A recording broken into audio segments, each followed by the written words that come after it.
galera, muito bom dia, boa tarde para quem estiver vendo um pouco mais tarde. Como eu falei, não estou indo para Botafogo e Vasco hoje, cara, não estarei no Newton Santos hoje, estou partindo para São Paulo e obviamente que a gente também não pode deixar de repercutir aí, de fazer a prévia, né, o desenho, o rascunho do que vai ser essa partida entre Botafogo e Vasco da Gama, Newton Santos.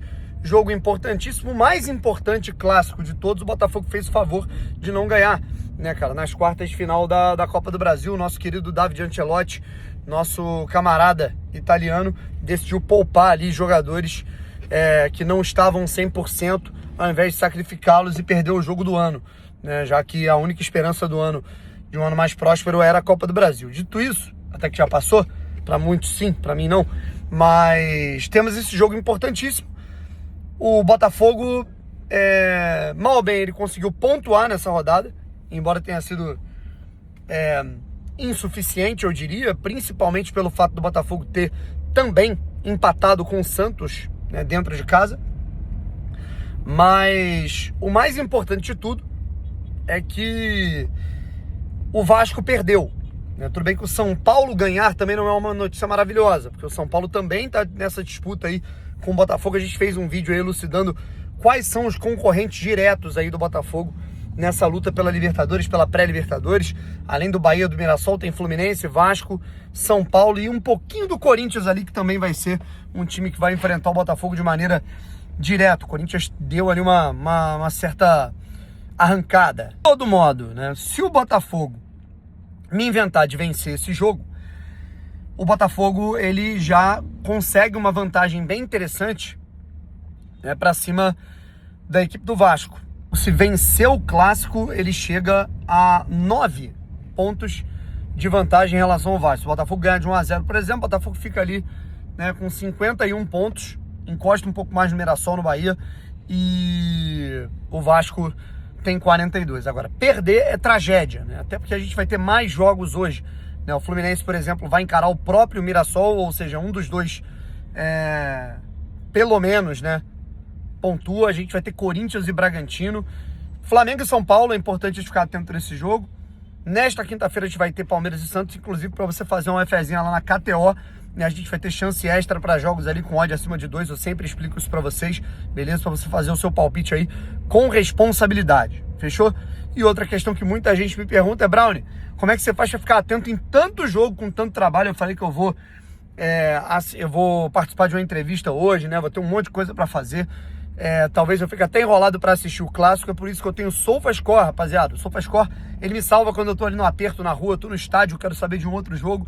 É o aplicativo que eu uso para saber sobre todos os jogos. Eu marco ali os meus jogos, times favoritos, os jogadores preferidos também, pego todas as estatísticas dele, né? Pô, às vezes eu não me atentei muito bem às estatísticas do jogo. Tem lá tudo: posse de bola, chute no alvo, chute na direção do gol, mapa de calor. Então o SofaScore é muito, assim, é uma mão na roda. Ontem, por exemplo, eu estava num evento, não consegui assistir a Champions e o SofaScore foi quem me salvou, me mandando todas as notificações e notícias dos eventos. Valeu? Então o link tá aqui, né? O QR Code está aqui para você baixar o SofaScore, que é o aplicativo para você ter tudo no mundo do futebol na palma da sua mão. Beleza? Seguinte, primeiro falando sobre as voltas, né? O Botafogo, enquanto o Vasco ele tem 2 baixas, né, significativas. O Vasco, por suspensão, ele não vai ter o PH. Tomou o 3º cartão amarelo no pênalti cometido contra o São Paulo, tá fora do jogo. E o Vasco também não vai ter, né, o Nuno Moreira, né? Então a gente vai ter o Vasco com 2 desfalques significativos. Lateral direito PH, muito bom marcando, muito bom atacando. E a gente vai ter aí o Nuno Moreira, que para mim é um dos jogadores mais consistentes da temporada. Se tem o Ryan que tá voando, né, tem Coutinho, tem Verratti, mas eu diria que o Nuno Moreira é o jogador mais linear desse Vasco esse ano, tá bom? E o Botafogo tem as voltas, né, na relação do Tuco Correia, né? O Joaquim Correia, que ainda não está 100%, então ele deve ser colocado ali no banco. E o Savarino, né, que voltou de uma indisposição ali clínica, médica, tá pronto para jogar o venezuelano como titular. Inclusive, outra informação que era importante: o Botafogo está encaminhando, né, a compra, de fato, do Riquelme, né, zagueiro do Sport, para o ano que vem. um valor que vai sair irrisório, né, com a dívida que o Sport tem com o Botafogo referente ao Carlos Alberto. E também tem a questão do Marçal. O Botafogo está renovando o contrato do lateral esquerdo Marçal.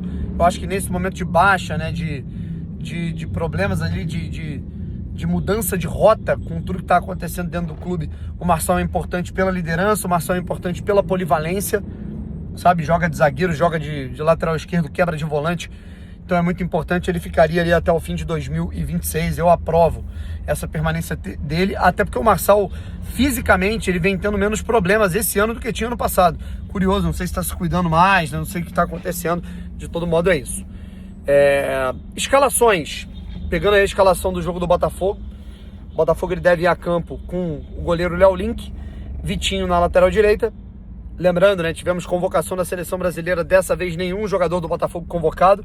Eu acho que para esse momento, com tantos desfalques que o Botafogo está tendo, isso é muito bom, muito significativo.